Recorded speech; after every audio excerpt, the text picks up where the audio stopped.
j'espère que vous allez bien. Donc pour ceux qui auront suivi la vidéo d'avant de mon bike, c'est effectivement le même jour, tout simplement, parce que j'avais prévu deux petites vidéos à filmer sympatoches en explication. Donc ce coup-ci j'ai enlevé les claquettes, j'ai quand même mis des chaussures. Bon, je tiens à vous prévenir, hein, ma maison est juste derrière, hein, elle est là. Mais bon, j'ai quand même mis des chaussures et on a mis un petit cax.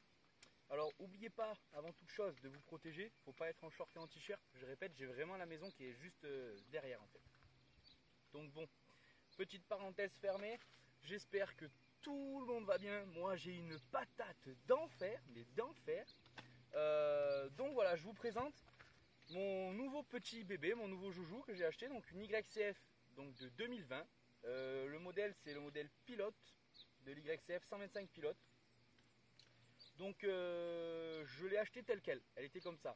Bon, elle était encore avec la chicane quand je l'ai acheté. Moi j'ai juste enlevé la chicane quand je suis allé faire un tour avec. Il faut que ça respire, il faut que ça gueule un peu. Donc c'est un monocylindre 4 temps, 125 cm3. Donc l'année, ben, comme je viens de vous le dire, c'est en 2020. Qu'est-ce qu'il y a dessus? Alors je l'ai vraiment... j'ai eu un bon prix dessus avec l'acheteur. Parce que bon, quand même c'est un 2020, donc ça vaut quelque chose. Et comme il y a 2-3 frais à faire, voilà, j'ai pu négocier la moto. Donc qu'est-ce que je vais faire dessus? Deux pneus neufs, kit chain neuf. Donc j'entends kit chain, c'est pignon, couronne et chaîne. Le kit chain complet. Guidon tout neuf, poignée toute neuve. Et les deux petits leviers, le frein et l'embrayage là qui sont tordus. Parce qu'en fait c'était un jeune qui apprenait la moto dessus. Et du coup, bah, il est tombé parce qu'il a fait quoi, une trentaine d'heures avec cette bécane et il a juste appris avec. Et ah oui, et la bavette arrière qui est cassée carrément. Net, ça me rappelle une femme. Et donc je vais changer ça. Donc bavette arrière, poignée, levier de frein et d'embrayage, guidon, deux pneus et kit chain. Et la moto sera comme neuve, donc avec un beau nettoyage. Je pense que je vais rouler 1 heure avec. Je vais aller faire une petite vidange et un nettoyage de filtre à air pour que ça soit vraiment pépita, pépito. Et puis voilà, donc c'est une moto que je suis allé chercher donc à Lyon. Donc très gros périple pour aller la chercher. Pourquoi je dis gros périple? Parce que donc j'y suis allé donc avec le même frérot à qui je suis allé chercher le vélo. Donc on est parti, donc pareil, toujours pareil, donc avec ma petite C4 2 litres HDI du Seigneur. Et donc on part, tout se passe bien, on arrive là-bas. Ben, petit souci, c'est-à-dire que pour vous expliquer, j'avais des tuyaux de retour d'injecteur qui pissaient doucement.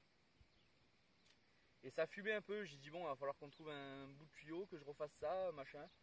Bien sûr, personne n'avait ça. Et en fait, au moment où je regarde, c'était un peu plus grave que ça. C'est-à-dire que ça pissait au niveau du joint carrément de l'injecteur, donc qui se trouve dans la culasse. Donc ça pissait en fait comme ça, pas beaucoup goutte à goutte, mais sur un moteur chaud, vous imaginez bien la fumée blanche que ça fait, le gasoil qui crame quoi, entre guillemets. Donc bon, avant de jeter un œil à tout ça, comme je vous dis, donc on mange, on trouve une petite boulangerie, machin, on mange un morceau. Donc on va voir donc la petite moto.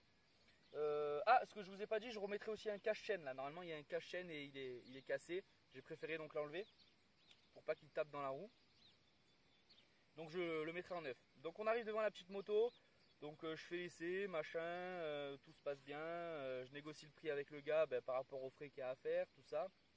On se met d'accord sur un prix, on démonte les deux roues, on charge la moto. Donc bon, la C4 c'est comme un break. Faut savoir que pour la petite anecdote, je n'ai pas pris la remorque moto parce que j'ai la remorque moto, mais je ne l'ai pas prise parce que sur la C4 je n'ai pas le crochet d'attelage. Donc du coup j'ai dit c'est pas grave, c'est une petite moto, donc on a desserré le guidon, hop, et enlevé les deux jantes et elle est rentrée nickel dans le break. Enfin dans le break. C'est une berline, mais vous m'avez compris, c'est une voiture où il y a de la place, on avait enlevé les sièges à l'arrière, ça rentrait tout seul. Donc on charge tout ça, donc on démonte tout ça, on la met là, et on repart. Donc moi je m'arrête voir de la famille, parce que bon j'avais de la famille là-bas, parenthèse. Et au moment où on repart, j'ai dit bon allez, j'espère que ça va tenir le coup, que ça fait que du goutte à goutte et on y va. Donc on part de Lyon, on fait donc 3/4 d'heure de route. Et au bout de 3/4 d'heure de route, là c'était vraiment une grosse fumée blanche qui sortait du véhicule. Là j'ai dit faut qu'on s'arrête, c'est trop dangereux. En fait ce qui se passait c'est que le gasoil passait par dessous et il y en avait plein sur la voiture et du coup ça envoyait une vapeur entre guillemets de gasoil aux gens sur l'autoroute par derrière. Donc j'ai dit avant qu'on fasse un accident on va s'arrêter. Donc on avait fait que 3/4 d'heure de route. Donc on s'arrête tranquillement sur une petite aire d'autoroute. Donc toujours avec mon frérot.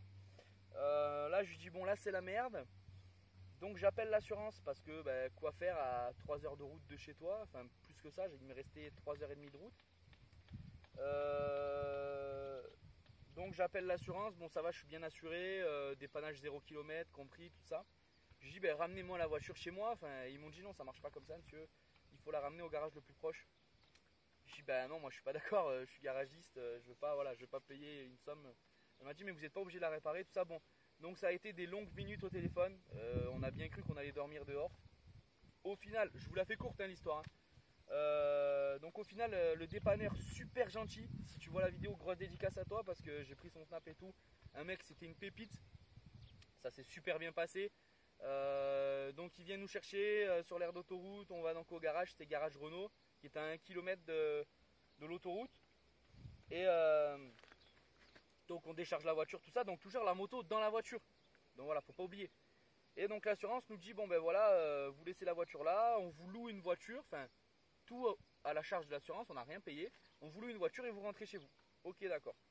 Parce que bon, il fallait qu'on rentre, on avait des choses à faire, on avait prévu, on devait faire l'aller-retour dans la journée en fait.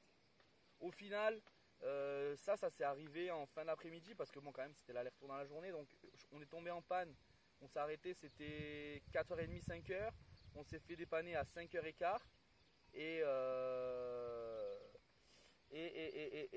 à 6h on n'avait toujours pas d'informations. Et du coup sur les coups de 7h on nous dit ah non on n'a pas de voiture à vous prêter. J'ai dit bon c'est génial. Oh non s'il vous plaît, non il est en train de tomber des gouttes. Pas pendant ma vidéo. Donc je dis bon c'est vraiment génial, c'est formidable. Donc du coup l'assurance prend en compte l'hôtel. Donc on nous amène à l'hôtel. Donc trop bien, on paye rien. Chambre d'hôtel, on a mangé entrecôte, frites, salade, trop bien. Le matin le petit déjeuner, bacon, fromage, lait, il y avait tout ce qu'on voulait, c'était vraiment trop bien. Donc au final on s'est régalé. Donc on est resté 48 heures au lieu de 24 heures. Donc le lendemain l'assurance vient nous chercher. Donc je finis par les avoir à force de les appeler. Ils viennent nous chercher en taxi pour nous amener au-dessus de Lyon. Donc on repart en sens inverse, chercher une voiture de location. On récupère la voiture de location. Donc toujours l'assurance prend en compte. Nous on n'a rien payé pour l'instant. Et on redescend. Et là redigression d'Ille-les-Bains, là où je vis. Donc du coup on arrive assez tard. Enfin assez tard, un bon fin d'après-midi, un bon 6-7 heures. Donc du coup le lendemain on voulait remonter, donc aller chercher la voiture. Donc le lendemain on n'a pas pu. Donc on est resté 48 heures là-bas. Le lendemain on n'a pas pu aller la chercher. Donc le lendemain on a fait repos, j'ai fait des papiers et tout ça. Et le surlendemain donc on est parti sur les coups de 7h30, 7h30, 8h. On est reparti. J'ai ramené la voiture de près là où je l'avais louée. Enfin là où l'assurance l'avait louée. Entre parenthèses ils nous avaient filé une 208 essence là, les 3 cylindres 80 chevaux qui avancent pas. Bon bref déjà on avait une voiture. Mais bon pas la place de charger elle, et puis on n'avait pas envie d'abîmer la location parce que sinon c'était un marchage. Donc on ramène la voiture. Donc le beau-père de ma meilleure amie donc, me suit avec le plateau. Donc on s'arrête quand même, donc petite journée, resto, tac tac tac, on en profite tu vois quand même.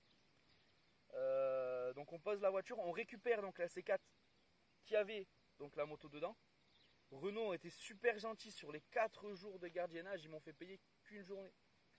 Donc c'était super, donc ça m'a coûté pour la petite histoire c'est 18 euros. La pluie s'est arrêtée, yes. J'avais pas envie d'être mouillé, ça me rappelait une copine.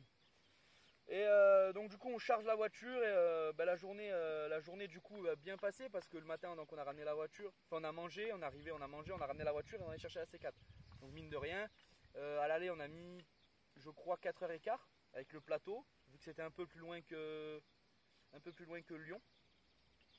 Et donc pour revenir, je ne saurais pas vous dire combien de temps on a mis, je sais plus, mais je crois que c'était aux alentours de 4h aussi, 4h, 4h15 de route, c'était un truc comme ça. Donc on est arrivé relativement tard, le temps de décharger la voiture. Pour vous dire, on est arrivé, il commence à faire nuit. Il faisait nuit même d'ailleurs. Bon après c'est parce qu'on l'a pris cool, on a traîné, on a mangé au resto, tout ça.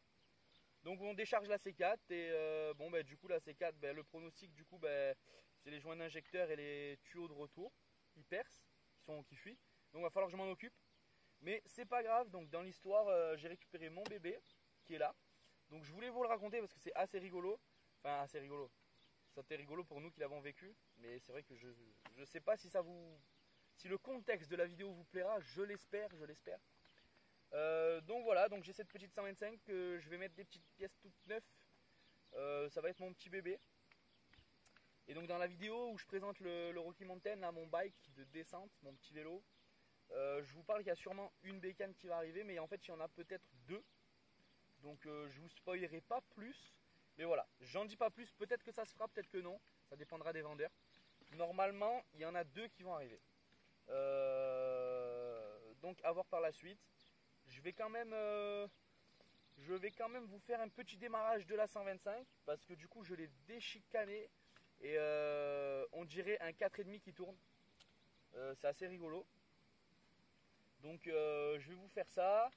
Et puis je vais pas forcément vous faire des petites images parce que je vais attendre de mettre les petites pièces neuves et de la rouloter tranquillement, tu vois, pour vous montrer ça.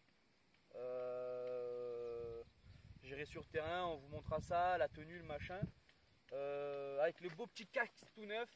Voilà, regardez comme il est beau, hein, le petit Nolan là, avec les petites lunettes fumées, ils sont pas beaux? Ah maman seigneur. C'est mieux qu'une femme ça carrément, ça me fait bander. Le casque il fait même pas 1 kg. Je regarde, ah si 1 kg il fait. Donc vraiment content de ce petit casque tout neuf, une grosse promo. Donc le collègue qui m'a appelé au shop, au magasin, qui m'a dit mon lapin j'ai une grosse promo pour toi. Et en fait ça c'était juste avant le confinement. Et en fait c'est les derniers Nolan et en fait vu qu'il en restait pas beaucoup, ils faisaient des promotions avant le confinement. Et du coup j'ai dit allez je me fais plaisir, j'en rachète un, c'est pas comme si j'en avais déjà 3 des casques de cross, mais bon. J'ai vraiment craqué dessus. Et c'est mon premier casque où je suis aussi bien dedans, je parle de cross hein, parce que route bien évidemment, voilà, il y en a d'autres. Donc voilà, donc j'ai pas pu le rouler à cause du confinement de merde et du coup j'ai vendu la moto. Donc j'ai pas pu vraiment l'essayer, je l'ai quand même essayé lors du confinement en vélo. C'est pour ça que je peux vous dire que je suis vraiment bien dedans. Donc j'ai hâte de l'essayer en motocross. Seigneur Dieu, carrément ça me rappelle une femme. Et puis voilà, écoutez, je vous souhaite une agréable journée ou une douce soirée ou une douce nuit, suivant l'heure où vous regardez cette vidéo. J'espère que de m'avoir entendu parler tout du blabla ça vous aura plu. Et je verrai si je vous la mets en début de vidéo ou à la fin de vidéo, le petit démarrage. Voilà. Donc comme dit Lulu, chaud ça cogne. Voilà, écoutez, je vous tiendrai au courant par la suite. Et puis je vous embrasse mes loulous. Allez bisous. Hop là hein, tu m'avais pas vu, mon salaud. Ça me rappelle une femme, me fait pas peur comme ça. Bon bref, ce que j'aime beaucoup sur ces petites motos, c'est qu'à la petite béquille, tu te fais pas chier. Voilà. Regarde un peu cette sonorité mon cochon. Carrément ça me rappelle une femme. Ça me rappelle une copine.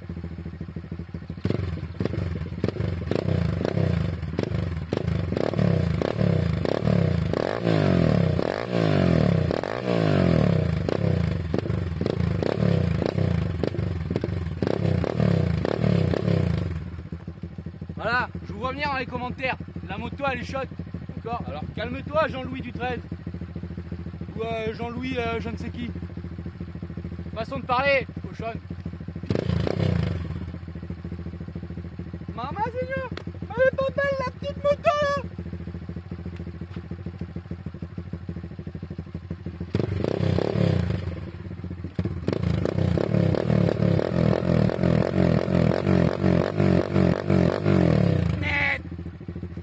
La douce solaire.